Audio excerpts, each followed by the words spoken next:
Right, good morning everybody. Thank you very much for your patience there, and welcome to the Planning and Development Management Committee for the 20th of November. Can I just ask, do we have any apologies for this morning? Yes, Convener, we have an apology from Councillor Purvis with Councillor McDade substituting, and we have a further apology from Councillor James. And I believe we have an apologies from Councillor Barnacle as well. Okay. Can we add that to the note? Yep. Thank you.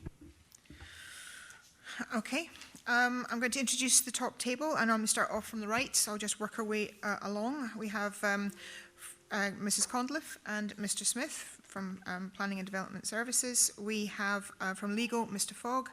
We have our Vice Convener, Councillor Braun, and Mr. Williams from Democratic Services. Do we have any declarations of interest on the proceedings in front of us today? No, thank you very much. As per the standing orders, we would normally request that we would hear deputations, but as of the deadline, there was no deputations coming forward today, so I don't have to ask the committee for that. And finally, before we get into today's proceedings, can I have an agreement that the minutes of the Planning and Development Committee from the 23rd of October are acceptable? Agreed. Thank you very much indeed. Point of order, Convener. Apologies in regards to declaration of interest. I would like to declare a non-financial interest in item 521 as the advisor to the applicant is actually well known to me. Thank you very much for that, Councillor Dreiser. That's noted. Thank you. Okay, so that brings us on to the applications in front of us today. The first application is in Cotton, an application under Section 42 of the Town and Country Planning Scotland Act 1997 to modify Condition 5, private access roads to adopted standard, or planning permission 15-00150 of the erection of 4 dwelling houses and land north of Cotton House, Cotton, Glencarse. And can I ask Ms. Anne Conliffe to speak to the report?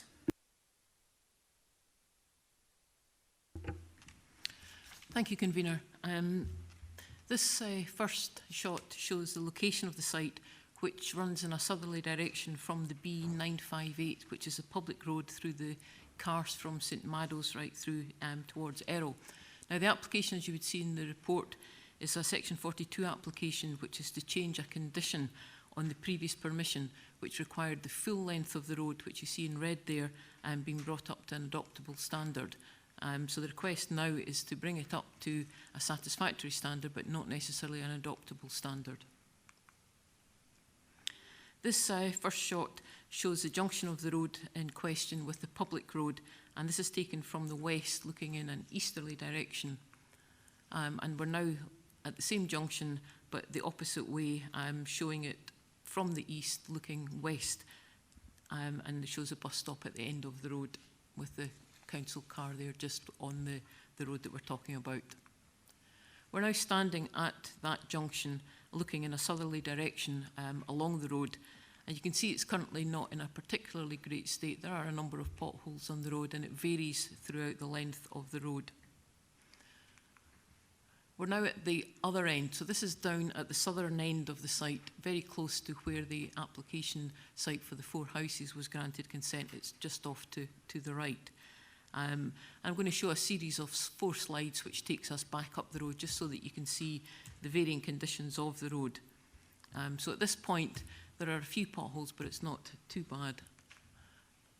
And as we work our way up the road, this is the next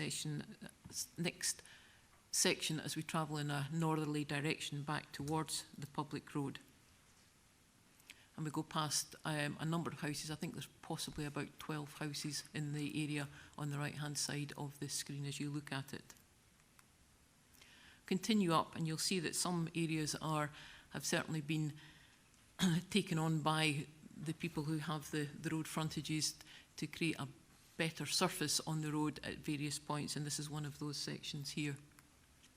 And this is us heading back up The White House that you see just in the middle of the screen there, the one fronting on, is actually on the other side of the public road. So that's back up to the junction that we started at. And now we're back to the location plan. Thank you. Thank you very much. So I will open it up to questions for officers. Do we have any questions? Councillor Illingworth and then Councillor Wilson. Could you explain the difference between adoptable and satisfactory, please?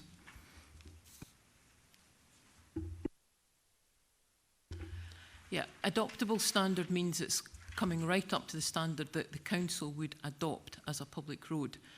Something that's acceptable, it's more on the surface of the road, and Mr. Lee will probably be able to correct me a little on this because he's obviously from the road section, but it would be a standard that is satisfactory to us in terms of the surface of the road, the width of the road, the drainage of the road, but it wouldn't be to the full standard required to allow it to be fully adopted by the council. But I don't know if Mr. Lee's got anything to add on that. Would you like to add anything? Nothing specific. That's pretty much the situation that we have in terms of the adoptable standard. Are you happy with the answer? Thank you. Councillor Wilson? Good morning. Thanks, Convener. The report refers to flooding issues. I'm not quite clear. I mean, first of all, this is on the low cars ground and not terribly high above the floodplain if we believe in climate change, but that's not the issue before us today. Is it intended that the acceptable bit of what we're specifying that was outlined by Mrs. Concliffe includes drainage? Because that, I mean, I think it's fairly easy to put a surface on a road, it's fairly easy to put bottoming on a road. The expensive bit and the complicated bit and the technical bit comes into providing drainage. The land, obviously, from the slides is flat, so getting a runoff is not going to be easy. So I don't know if we're making a nice hump to just shed the water off to the side or what, but I think the reason you've got most of these potholes is largely because of lack of drainage at the top end, and obviously the most heavily used end. Thank you. Mrs. Conliffe, or would you... The SUDS drainage itself needs to be submitted to our flooding team who will look over everything, and if there are any issues, they will make sure that those issues are dealt with within the design. It's not going to be a full drainage system that's part of the design to fully alleviate the flooding problem. It's just going to make it a lot better than it is at present. The cause of the flooding is really in an area which is out with the site itself, and that needs to be addressed. No, I'm sorry. There is no interruptions from the floor. I could just clarify that the cause of the flooding is a combination of high water tables in the area, prolonged wet weather and a lack of positive land drainage. The high water table leads to saturated land and the rainfall is unable to soak away. So there are various drainage issues in the area, and that those issues impact on the site that we're talking about as part of this application. If I could just add as well that the works to the road will not make the flooding issue that is there at the moment any worse, and any of the surface water from the road will be sorted with regard to the drainage. So it won't make an existing problem any better, but it won't make it any worse. Yes. Because all the flooding is out with, it's not the road that causes the flooding, it's, as Mr. Lee has just said, it's caused by the high water tables in the area, and also the lack of positive land drainage, which results primarily, a lot of that is from the National Trust property, which is about halfway up on the right-hand side, and the drainage then backs up from there and goes across the road. So surfacing the road with its own drainage will not make that any worse. Thanks for that. Okay. I asked the question in a bit of knowledge that there's a long history to this. And as the additional houses have come on stream, then that sometimes exacerbated the situation. Could, through you, Convener, Mr. Lee maybe point out the points on the page 27 of 64 where the flooding occurs? Because we've got, in relation to where the slides were, just to get an idea of that. I personally don't have that information. Our flooding colleagues have that information. I've really just been briefed by my flooding colleagues in terms of pointing it out on the map. Perhaps Mrs. Conliffe would help on that. Yeah, I mean, what you've got is that there will be large parts of the road at times that can be flooded because it backs up when it comes from the National Trust property. I'm not sure exactly which one it is on the slide there. I think it's about halfway up. I don't know the exact one. I might have it on a map here. But as I say, there are issues with the flooding on that site, and they've looked at it in the past, and National Trust have not been able to find the money to sort out the flooding on their part of the site. That causes water to back up, which will then come onto the road at various points. And because you've got the high water table, it then becomes difficult, and it just sits there until it eventually drains away. So there are a number of points on the road as it exists at the moment that would have flooding when there has been prolonged spells of wet weather. But the summary, Convener, the summary answer to my question is the works that we're proposing to impose upon by condition on this application will not make the flooding situation of the road any worse. Yes, that's correct. That's That's my understanding. Yeah. The flooding issue is not caused by the road. It's not caused by any work on the road.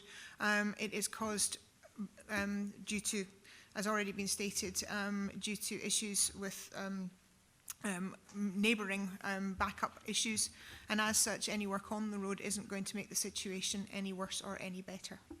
Okay, thank you. Do we have any further? Councillor Anderson, thank you. Thank you, Convener. Yeah, I'm getting a bit confused about this because it's quite obvious that the potholes in the road and that, there is obviously water getting under the whatever there's been there and causing the potholes, because that's how potholes occur.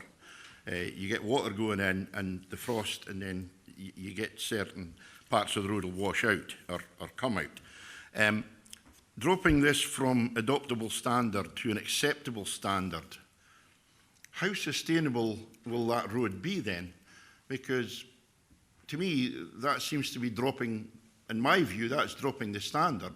So if you have got issues, and it's regardless whether the road causes the flooding or the flooding affects the road, it seems to be, it doesn't matter where the water comes from, the road needs to be of a decent state, an acceptable state, and you don't want to be constantly repairing the road. So can you explain to me, is this specification going to be sustainable? Can I just ask, are you looking, sorry, just to get clarification on your question there, Councillor Anderson, are you looking as to how it will be maintained? Well, because that's a separate issue from the application that's in front of us. well, no, because you want it to be of a standard so that there's less maintenance, surely. Okay, could you? Well, I think the standard that you're referring to is the fully adoptable standard, which everybody would love to have. Obviously, the funding for that process to bring the road up to that standard is no longer valid. The level of the road that would be acceptable as part of this application, it's obviously not going to be a 20-year road with no maintenance whatsoever, but the maintenance aspect of it will not be maintained by the Perth Kinross Council, obviously. But it will greatly improve the level of the standard of the road as it is at present. But there will obviously be maintenance issues for that. You can't really say, I can't give you a timescale on a time where there'll be no maintenance required on this road. It's a private road. It's been brought up to a standard that is much more acceptable for our roads maintenance colleagues, and as I've already stated, the flooding issues, they're not being made any worse. They're certainly not being made any better by this, but the flooding, the drainage issues that will be designed in this scheme as part of the proposal it certainly won't make it any worse. It should make it slightly better, I would suggest. But in terms of the maintenance, I can't give you a timescale on that. Thank you for that. That helps. Councillor Gray. It's a point touched on by Councillor Wilson. Have any other properties been approved out with this application on that for users on that road in the interim period? No. Sorry, you're saying, have there been any other permissions granted Yeah. apart from the 4? Yep. I'm not aware of anything that's been No, granted since that time. Right. Okay. Councillor Wilson, certainly. Sorry to go back over this, but Happy it's to- really happy important. to, It's really yeah, important for the local community. Yes, I agree. I think it's important that we have a robust discussion.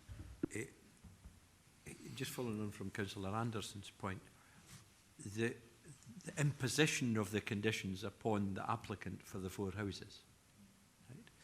And they've submitted as part of their application the length of the road, presumably because they've got a right of access over the road.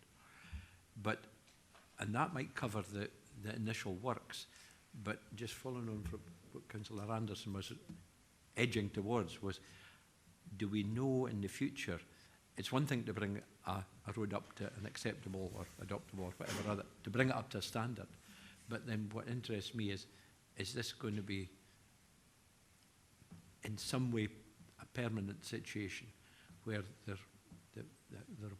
repairs will be done to the road no matter what the life of the road is?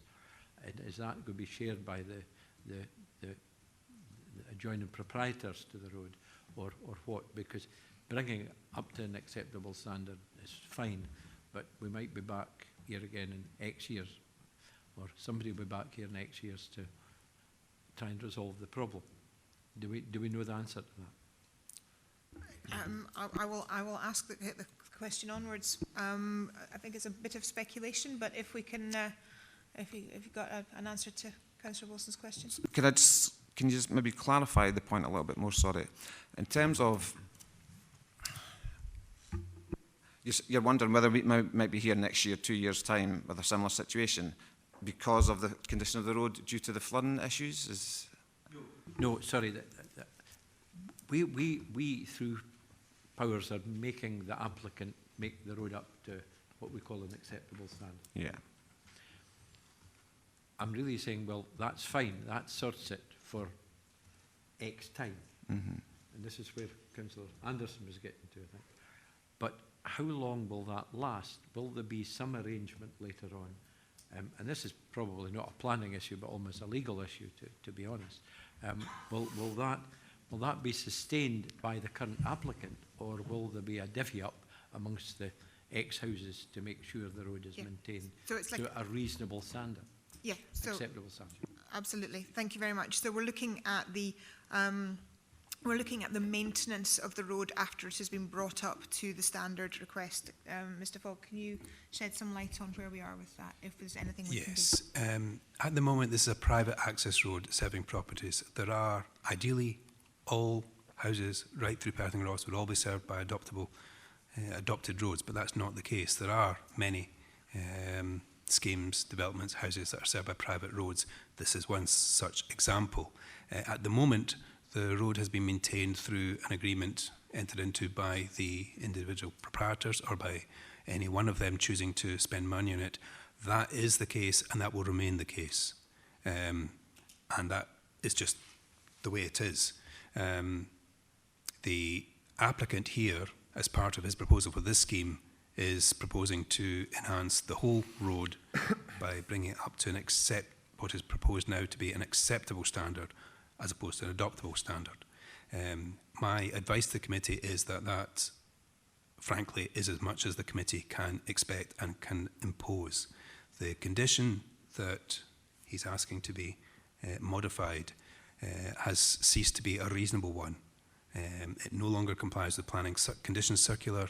It's not a reasonable imposition because without the funding that was previously available from the local authority to contribute to the costs of the works, and in the knowledge that it cannot be done because it depends on solution on land within the National Trust ownership, it's not reasonable for this committee to insist on the maintenance of it being brought up to an adoptable standard.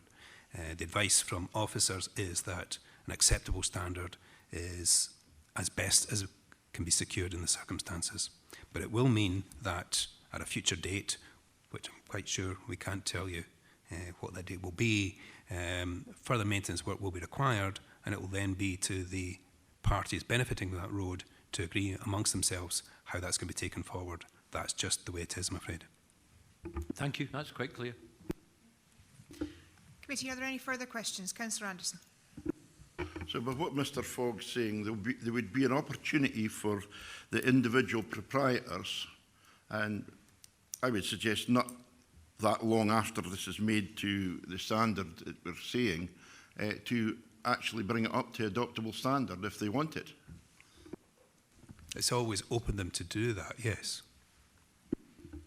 Thank you. That makes it a lot clearer. So, again, I ask, are there any further questions for officers? No? Okay. Then in that case, we'll move on. Do we have a motion? Councillor Gray. Yes, thank you.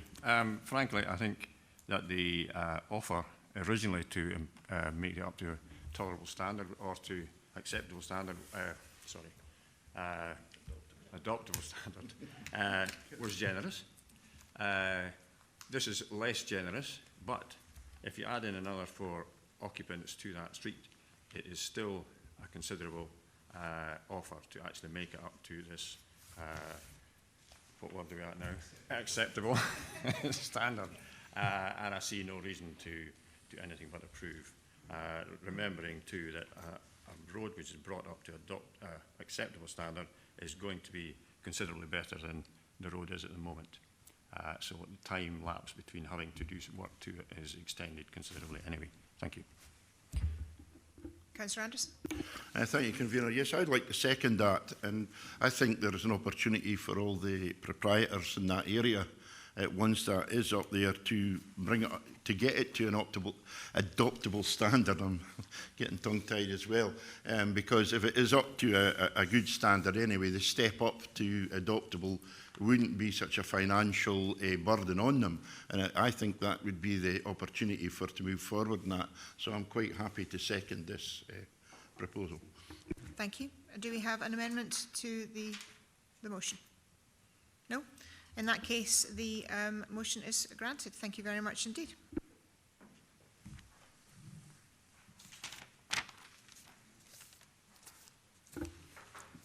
Okay, thank you. That now takes us on to the second paper in front of us today.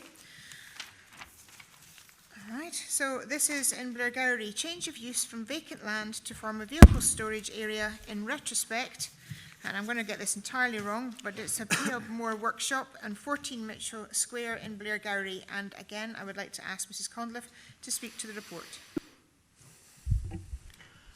Thank you, Convener. This is the location of the site, which you can see sits approximately halfway up Mitchell Square. Mitchell Square is a one-way street which runs east-west from Perth Street up to George Street. The site is primarily surrounded with commercial premises, but there are residential premises on the other side of Mitchell Square. This is down on Perth Street, and number 19 Perth Street is the white building, the white gable building with the roller shutter door, and that's the garage premises, and that's the applicant's premises. Now, what he's proposing to do is utilise the square that you saw, the rectangular, square site of Mitchell Square as an area for storing of vehicles. Now, Mitchell Square, the next building along from the garage premises is the butcher premises, which is the green frontage, and then Mitchell Square is a street that runs along from there. This is us at that junction looking up Mitchell Square.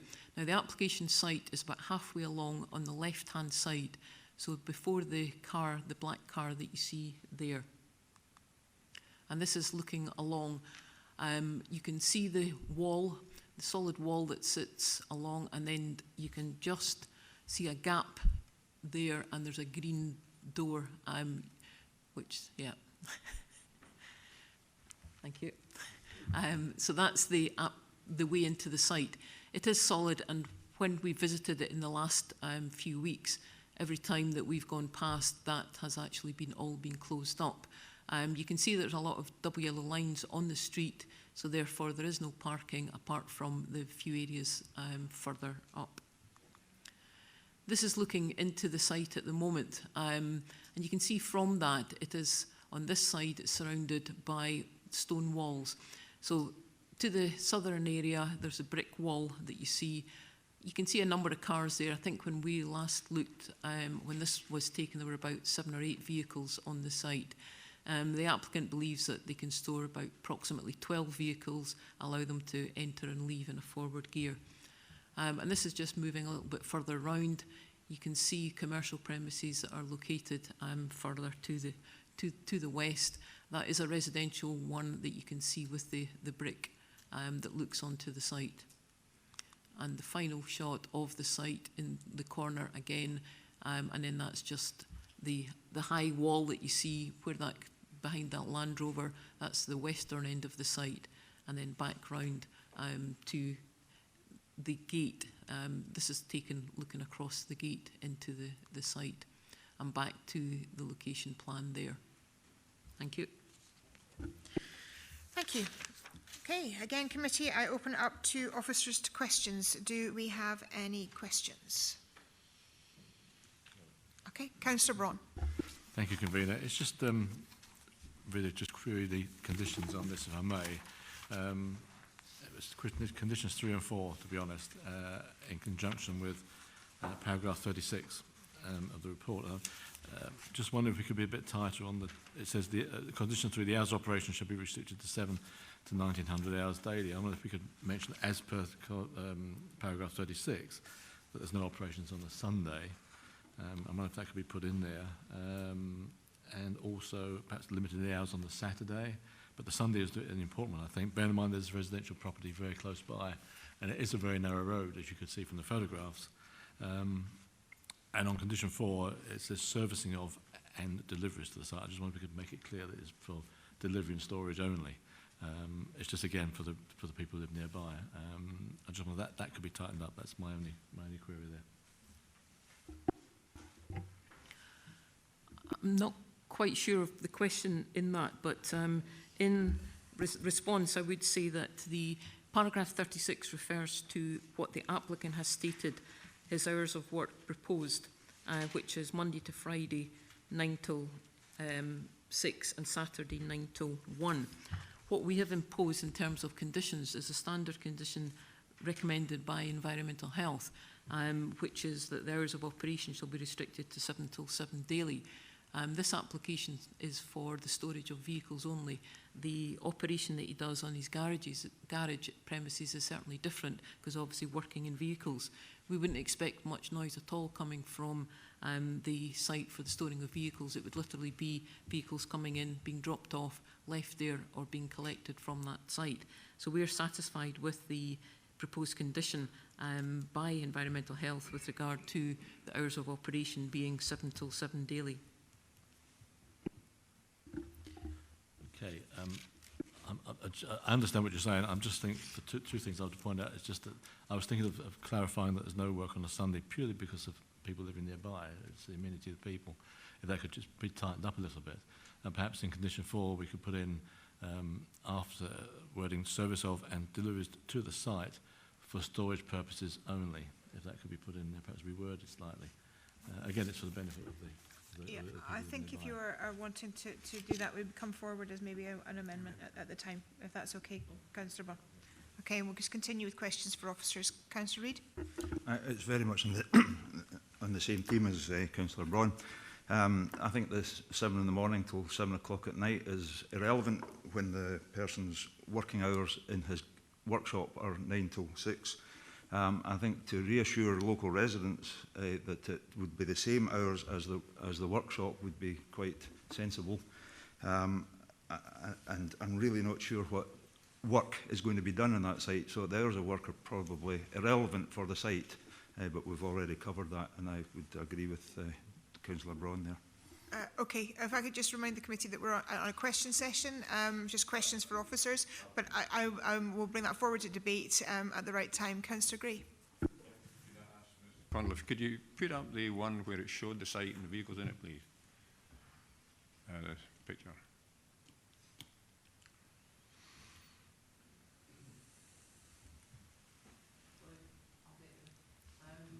There's 3 in the site, so this one, Yeah, this one, and this one.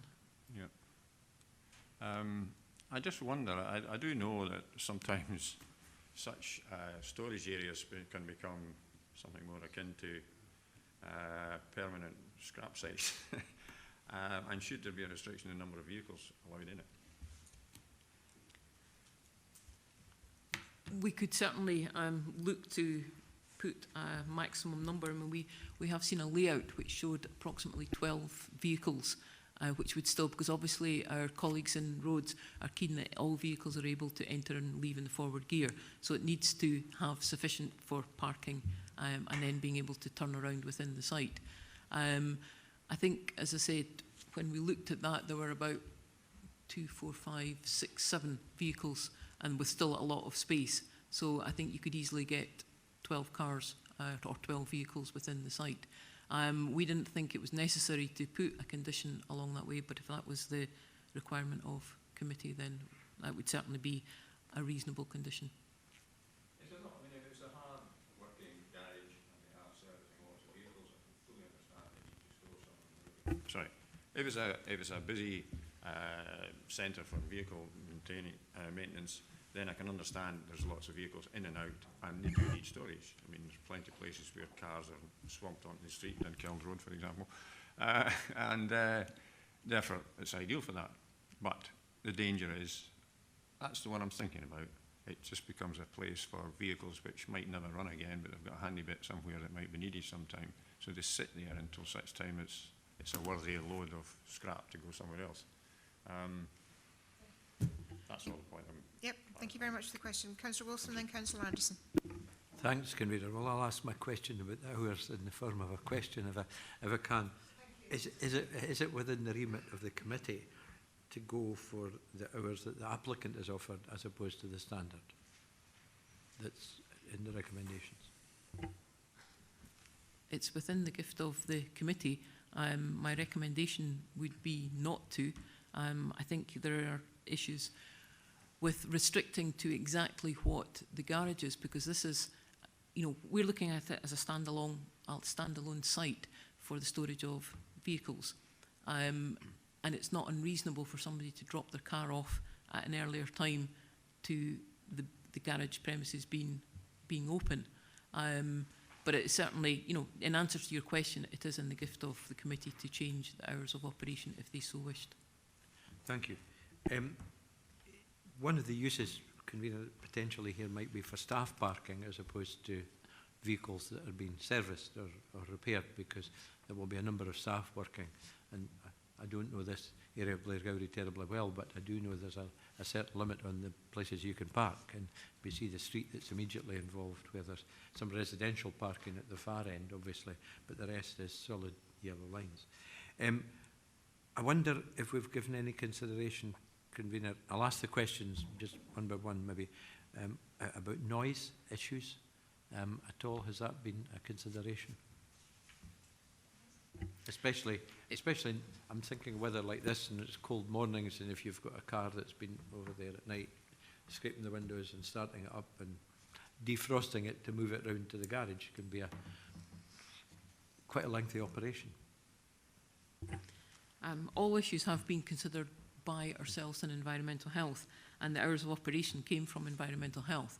So they are satisfied with any potential noise coming from the storage of vehicles on this site. Has there been any consideration given to restricting the use to cars and light vehicles? We haven't looked at that because it was considered that there could still be larger vehicles that might need to come along, even with a trailer, to bring some vehicles to the site. So it seemed particularly onerous to try and restrict it to that extent. I mean, you'll see that in condition 2, we have asked for a plan detailing the proposed layout of the vehicle storage area, which would show, you know, how they can all park and then turn and exit in a forward gear, which is where we had the nominal figure of 12. But I think once you start saying it can only be cars and light vehicles, what takes it that bit further does a transit van? Because I think there was one in the picture. Yeah, you know, a transit van, is that then considered to be a light vehicle? It all becomes very difficult enforcement, and really, is that any worse than a car? So I think it would be quite difficult to restrict it to cars and light vehicles only. Okay, I don't really, I understand what Mrs Concliffe is saying. I don't quite buy the issue about the trucks dropping off, because that's a bird of passage issue rather than a parking issue. However, I see there's a recommendation, I think, that's been picked up by the roads advisors, that there is an inclusion that vehicles have got to enter and leave in a forward gear, and that's presumably included in the layout plan that you've referred to with the 12. Yeah, that's what we're, I mean, the condition is actually asking them to submit that as a detailed plan to show us exactly how it would all work. Okay, thank you. Councillor Anderson. Thank you. Yeah, my concerns is not so much about the times, it's the condition of the site. Is there any condition we can put on it that the site be tidied up? And I do have concerns as well that if there's any way we can ensure that it's customer vehicles that are getting repaired rather than, as Councillor Gray sort of alluded to, is vehicles being put in there and parked in a corner and just let, you know, just let it rot. As can happen in some places. I don't know if there's any condition you can do to put on about that, but I'll ask you what your views is on that. And as I say, the site is, I mean, it's in a nice area, so it would be good if it was tidied up a bit. I would suggest it would be quite difficult to put a condition that would meet all the tests to say that. I think we could certainly emphasise that it shall be for the storage of customer or staff vehicles. We could certainly do that, but it becomes difficult to say that it can't be there for any length of time, and we would just need to keep an eye on it. I would suggest it's be quite difficult to come up with a condition.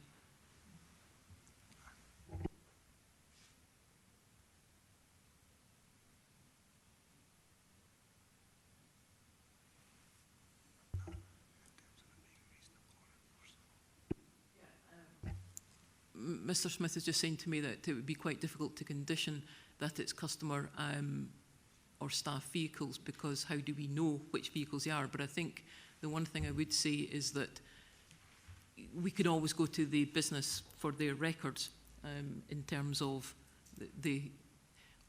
what customers they have, what staff vehicles. But it would only become an issue if we had a complaint from somebody to say there's a vehicle that's been in there for 6 months and it's, you know, almost a scrap, and then we could look at it at that stage. I think probably your colleagues in environmental health would be interested if there was cars lying there for scrap, but yeah, I think Mr Smith. Yeah, Mr. Smith. I think what we're looking at here is a proposal for the storage of vehicles, full stop. Whether they are related to the applicant's other business interests is going to be very difficult to determine and very difficult to monitor and very difficult to enforce. What we perhaps need to think about is what is the planning harm associated to a vehicle being stored there for a day or two or a week or two, as opposed to a vehicle being stored there for a number of weeks or a number of months in a site that's fully enclosed and surrounded by commercial properties. So it's again, what is the planning harm associated to long-term or short-term storage, and is that such that it's not acceptable? So you'd need to really think about that, what reasons there would be to say that a longer-term storage is not acceptable. Okay. Councillor Waters. Just a question roughly on the same line, but it was regarding the classification on the use of the land, and it was just to say, is is the classification for just a normal vehicle storage different from what a classification is for somebody who would be storing you know, scrap vehicles or leaving them permanently there? And I was just wondering if they are different classifications and whether that would cover the concerns. Okay, Mrs. Conliffe. Yeah, there are specific classifications for like storage and distribution, which is class 6, but we would consider this to be sui generis because it is very much for vehicle storage area. So even if they were proposing to store something else in it, we would be arguing that that's not what the planning permission would be for. So we would be suggesting that this is a sui generis use for vehicle storage only. Do we have any further questions? Councillor Reid. How many letters of complaint have you had from the local residents?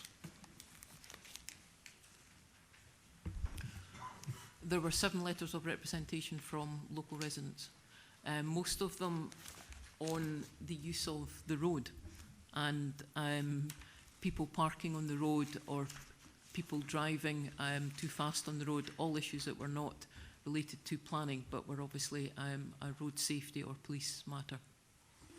And are we able to request any policing of that, or is that not within our remit? That wouldn't be within our remit. Councillor McDade and then Councillor Wilson again. Thank you. First question is, do scrap yards, do we know, do they require a separate licence? So if there, and is there a definition of what then counts as scrap, i.e. non-running for a period of time or something, because obviously quite a few people have concerns around this. Actual scrap dealers do require to be licensed. We would be expecting most of the vehicles within here to be licensed vehicles because they were customer cars. There will be some occasions where temporarily a car would be without a registered keeper to it. Are you okay with that? Yeah. Councillor Wilson and then Councillor Illingworth. Thanks for a second turn, Convener. Just arising from Councillor Anderson's questions, not so much about the length of time vehicles might be there, although there's a risk in that. It's about the surfacing. I mean, the site looks relatively unkept at the moment. It's obviously been used for car storage informally in the past, and this is now to regularise the situation, and I welcome that. But I think if it's to be used more intensively without any type of surfacing or attempt to do that, because part of it looks as if there's some rough surfacing there, but the rest looks like grass and mud. Is there not a risk that this will turn into a bit of a for want of a better expression, a muddy area? And is there anything we can do in relation to putting in a condition that at least some basic surfacing is put in if this is, and it's to be used for a commercial purpose, let's be honest. It's ancillary to the garage, and understand that and I buy all of that, but it would tidy it up no end, and it would also mean, I think it would be easier to use the facility for cars. The other thing I wanted to raise, Convener, and I don't know if I heard Mr. Smith correctly or not, but he said an area surrounded by commercial properties. This is not surrounded by commercial properties. This is surrounded in part by commercial properties and part by domestic properties, and we see one of them in that picture there overlooking it. So let's be quite specific about why we're taking our time to this. It's about to protect the amenity of these residential properties, I think. But I'd like an answer, a bit more detailed answer about potential condition about surfacing or some basic surfacing of the site. Thank you. I'll ask that question, but before I do, I always welcome a robust debate on all applications that come forward. So I think it is important that all avenues are discussed. Any comments on the actual question? Yes, it would be possible to attach a condition, perhaps extending the proposed condition 2, which was where we were asking for the detailed plan to show the layout. That could perhaps be extended to include details of the surfacing of the area. I mean, I fully accept it's not in a particularly good state of repair at the moment, but it's clearly, literally used for the purpose of dropping vehicles off, people collecting them. And if customers are happy enough to leave their car there, then that's down to them. But it wouldn't be unreasonable to ask for a surface as part of the condition, I would suggest. Thank you. We'll take that on board. Councillor Illingworth, you have a question? Yep.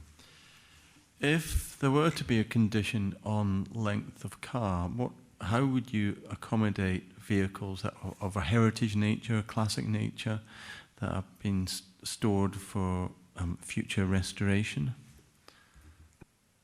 I think there was. I think the answer was that it would be very difficult to actually put a condition on regarding length and type of vehicle. But if you want to try and question that, I don't think. No, I mean, I think what we're looking at here is it acceptable to have this area of ground allowed for the storage of vehicles, rather than going into what type of vehicle, how long they're there. It's down to the principle of allowing vehicles to be parked on or located on this site. Just before I come to Councillor McDade, who has another question, I just wanted to point to the committee, which I totally understand, that having a look at the photographs, there was a particular car in one corner that didn't look, that looked it had been there for quite some time. But the other vehicles in the pictures are all reasonably new, and they are all being looked as if they're there to be worked on. So I understand the photographs do give a very clear visual to what it is that we're looking at to enhance the report. But I would actually ask the committee to take into consideration that just focusing on one part of the photograph rather than the whole group of photographs may be leading us down a discussion route and concerns that might actually not be quite where we are. But anyway, Councillor McDade. Thank you. I'm just looking for perhaps in answer to some of the questions that have been asked around what do we define then in terms of, because obviously we've been talking about length of stay, etc. When does a car that is not running, that sat there for 6 months, become scrap, that then does not conform to the use that we're approving? So if we approve the use for the storage of vehicles, at which point does it not become a vehicle being stored so much as scrap being stored? I understand the point. I think it would become to residual value of the vehicle, as to whether it goes from being a vehicle to a scrap vehicle. But I'm not actually sure we as a planning department can condition on those lines. Can you? No, I would suggest that's not something that we would be able to condition. I mean, clearly, in answer to Councillor Reid's question about the number of objectors that we have had 7 objections, and they're clearly from people who surround the site. And I'm sure they will be keeping an eye on it. And if there is anything that they have concerns about, they will certainly be in contact with us should this be granted, and we would be looking into it with regard to enforcement. Just on emphasising the point that was made by the convener short time ago, is that the photos that you see today were all taken on the one day, but we have a series of photographs, and it's not been all the same vehicles that were there. The Land Rover that was in the corner was there certainly for a couple of weeks because we've got them, but the other vehicles, these are not the vehicles that were there when the case officer was there 2 weeks earlier. So there's certainly been a significant movement of vehicles on the site over the last few months. Okay. Do we have any further questions for officers?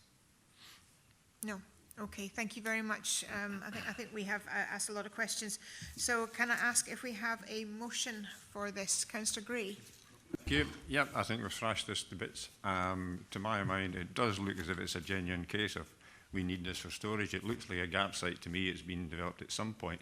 The only thing that was raised, which I would defend the application for, was the one about resurfacing. I don't see a need for that. If any mud is taken onto the road, they're liable for mudding up the road, just like anyone else is, whether it's a garden or a farm or whatever. So, and moreover, I don't think the clients were too impressed if their cars were returned covered in mud.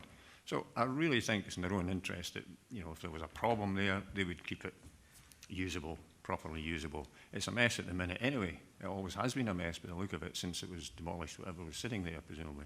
I can see no reason to condition it any further, and I'm happy to approve the paper.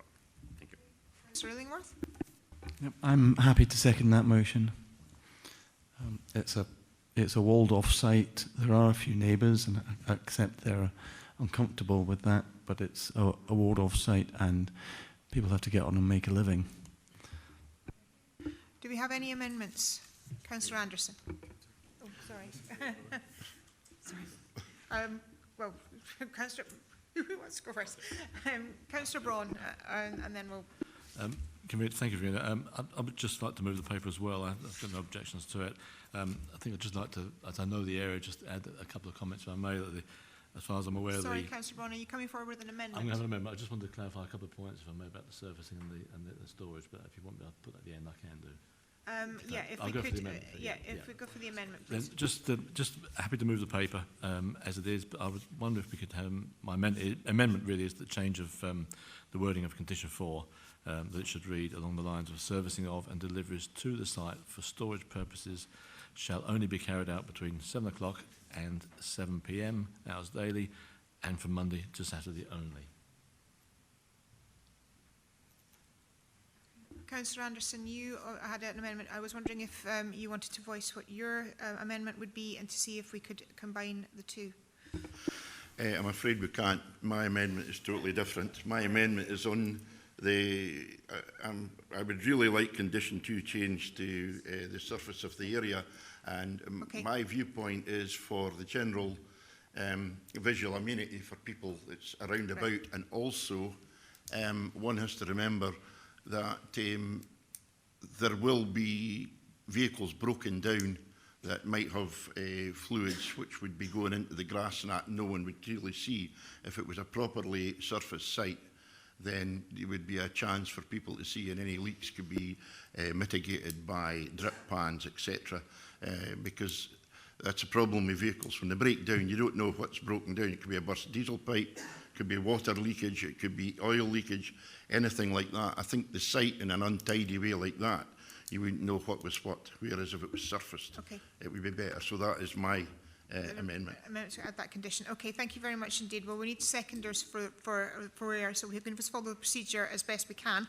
Now, do we have a seconder for Councillor Braun's amendment regarding the time of the opening hours? Councillor Wilson. I could be really awkward and say I could second both of these amendments, but maybe I'd be happy to second both of them, to be quite honest. I wonder, Convener, if the mover of the first amendment would accept the proposal of Councillor Anderson for his second amendment, and then we would just have one amendment. Yeah, that's where I was, that's kind of what I was alluding to when I asked Councillor Anderson if we could put the two together. But if the amendment was along the lines of a condition to do something with surfacing, and in addition to condition 2, and an addition to condition 4, which would be to change the hours. Well, the hours stay the same daily, but Monday to Saturday, not the full week. And storage purposes only. I'm happy to Are you combine happy the with two, that, yes. Councillor Anderson? I'm afraid I'm not, because You're not. cars don't break down in a 5-day week. Cars break down and have to come in. I know the breakdown services would be quite happy to go in, get a key and drop a vehicle off on a Sunday or a Saturday within working hours. So coming from a professional driver's point of view, it would severely restrict the garage from getting opportunity to get business. So no, I wouldn't accept that.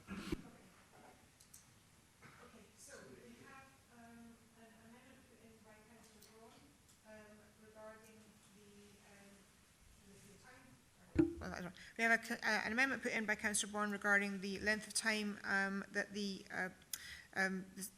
length of time that would be open and available to Monday to Saturday, and for storage only? Yes. Storage only. Seconded by Councillor Wilson. Okay. And the amendment by Councillor Anderson. Sorry, Councillor McDade. I'm quite happy to second Councillor Anderson's amendment. Okay. So the amendment by Councillor Anderson, which is not taking into consideration anything to do with time frame, but purely to do with the surfacing and the addition of surfacing to condition 2. And that is seconded by Councillor McDade. Am I correct? Okay, thank you. Just bear with me a wee second while I check how we will proceed. I think we simply proceed with inviting the mover of the motion to sum up. Thank you. Yep, thank you. I would reject both of these points. The one regarding resurfacing as raised, as I mentioned already. The second one regarding the timing is one which is just not relevant here. This is a case of somebody wants to go to their work early on a Monday morning. On a Sunday evening, they say, look, could I bring my car along? Yeah, I'll leave the door open, stick it in the parking area, right? So that I can go away at 5 o'clock in the morning or something, I've got to catch a train. That happens all the time. We all do it. We all have to do it. So in both cases, it's a case of the customer is going to end up paying for the resurfacing of that, something which I really don't think is reasonable. As you pointed out, Convener, these are all relatively recent cars that are parked there, apart from the Land Rover. And the reason the Land Rover is probably there is because Land Rovers, an old Land Rover, they're very much sought after, and getting spares does take that wee bit longer. Therefore, they will sit there that wee bit longer. So be it. But the time thing, I think, is a nonsense. I really do. And I can't accept either of these amendments. And I stand by the motion. Thank you. Thank you very much for your summing up. Thank you. It's Councillor Convener, rather. It's a roll call vote, and as you know, the motion by Councillor Gray, seconded by Councillor Illingworth, is to approve the application in accordance with the report of handling. And the first amendment is by Councillor Braun, which is to approve the report in accordance with recommendations subject to revisals to the fourth condition so that it specifies that it's to be used for storage purposes only and to be restricted from Monday to Saturdays only. And that amendment is seconded by Councillor Wilson.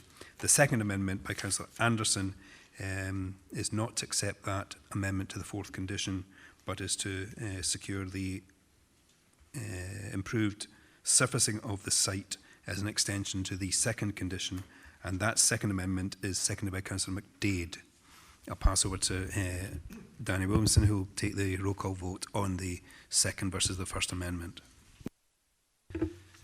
Yes, morning members.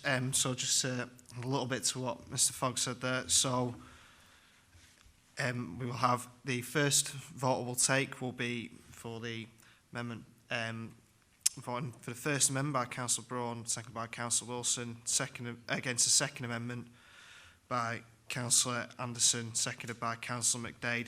That will then become whoever, whichever amendment wins that vote will then become the substantive amendment, and I'll do a second roll call for the motion by Councillor Gray, seconded by Councillor Illingworth, against whatever becomes the substantive amendment, if you could follow that. In certain terms, if you can let me know when I call your name whether you'll be voting for the first amendment or the second amendment, and then we'll move on to the second vote. Can I just ask a point of order here? If you don't agree with any of the amendments, just abstain. You can abstain. Okay, so Councillor Anderson. Second amendment. Councillor Band. Second amendment. Councillor Braun. First amendment. Councillor Drysdale. Second amendment. Councillor Gray. Abstain. Councillor Illingworth. Abstain. Councillor McCall. Abstain. Councillor McDade. Second amendment. Councillor Reid. First amendment. Councillor Waters. Abstain. And Councillor Wilson. First amendment.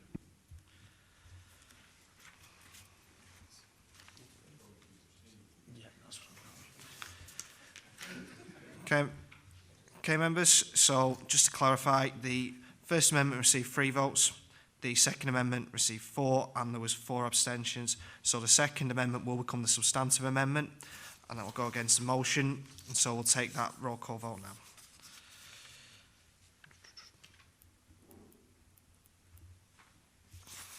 So just with this one, if you can let me know whether you'd be voting for the motion or the amendment. Councillor Anderson. Amendment. Councillor Band. Amendment. Councillor Braun. Motion. Councillor Drysdale. Amendment. Councillor Gray. Councillor Illamouth. Motion. Councillor McCall. Motion. Councillor McDade. Amendment. Councillor Reid. Amendment. Councillor Waters. Motion. And Councillor Wilson. Amendment.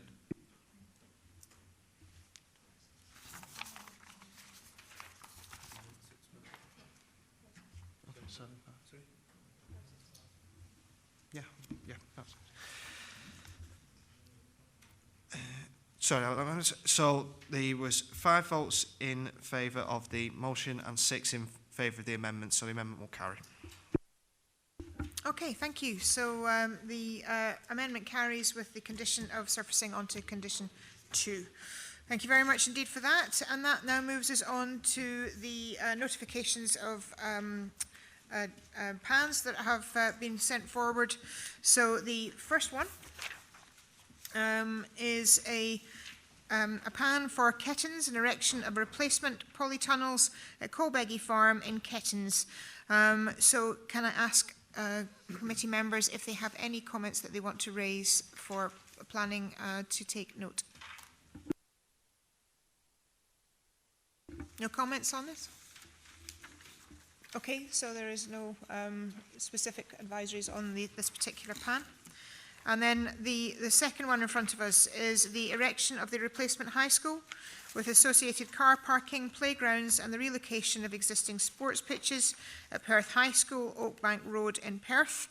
Again, I'm asking the committee to come forward with any comments or points that they would like the planning department to take note of. As I have stated many times at committee, and I know I'm repeating myself, you're probably sick fed up of hearing it, for me this is the most important part. It's the front loading of any application. If applicants are actually going to speak to the communities and are actually going to work the process the way it's meant to be done, I think it should be encouraged.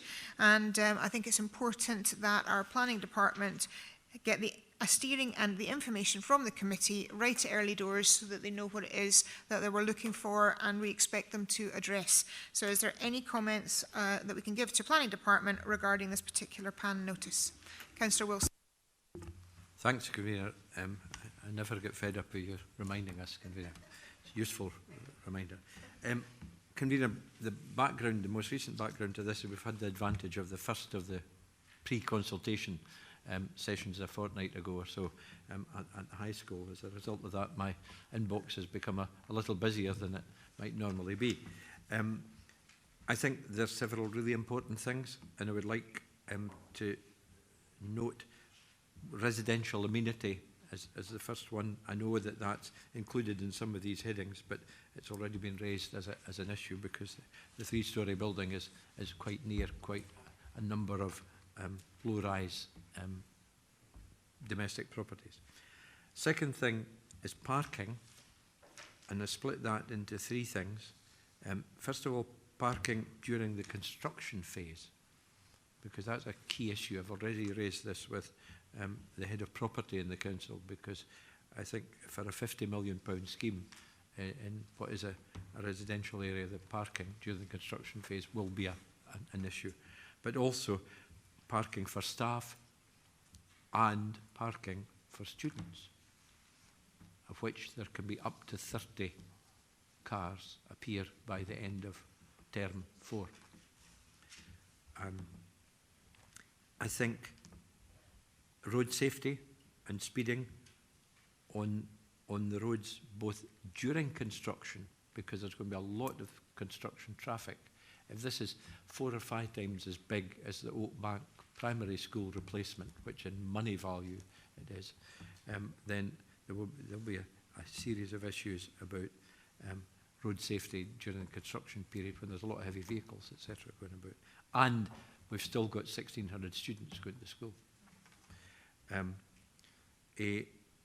I think there's an issue about parking generally in nearby streets, both in relation to the work and future development. I think another issue is the relationship that exists between staff and pupil drop-off, which we fortunately have a bus park at the high school that allows a phased drop-off between Oakbank and the high school. But the bus park will be at the opposite end of the school site if the initial proposals that have been mooted are come to pass. So therefore, the juxtaposition of drop-off and pedestrian safety, I think, is particularly important. Drainage, we've already got drainage problems with the existing grounds at the high school, and they will continue to be there no matter what the development is. They will be there. And I think they will be, that problem will be increased by the building work, and it'll need to be resolved once and for all. Tree and hedge and landscaping, it's mentioned here, but in particular, it said landscape and visual impact assessment. That's particularly important. And I think, finally, Convener, issues such as floodlighting and noise in relation to the sports pitches, which, if the current outline proposal goes ahead, will be relocated away from the residents who are going to get the main building next to them, but will be next to somebody else across the road.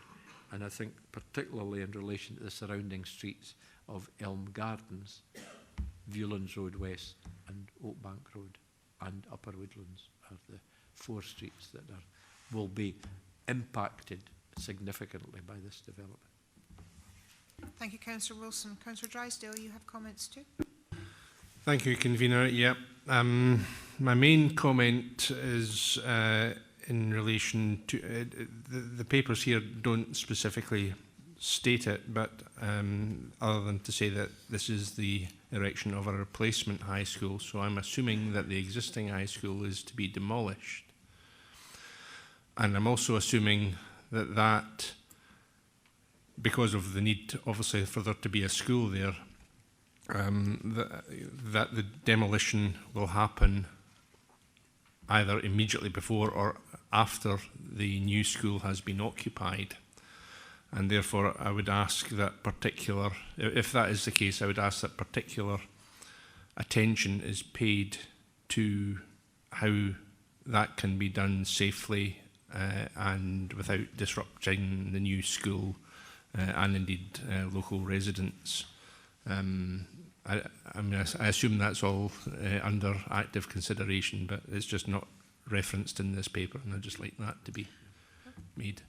Thank you for highlighting. Yep. Yeah. The second issue, and again, I'm sure, I'm certain that this is a factor that is under consideration, but again, not specifically stated in this paper, which is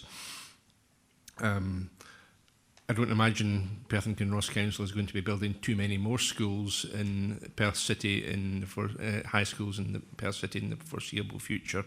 And so I think we would want to be comfortable that whenever detailed plans come forward, that the scale of the development is able to cope with the projected population figures, given the other housing developments we anticipate in Perth West in particular in future years.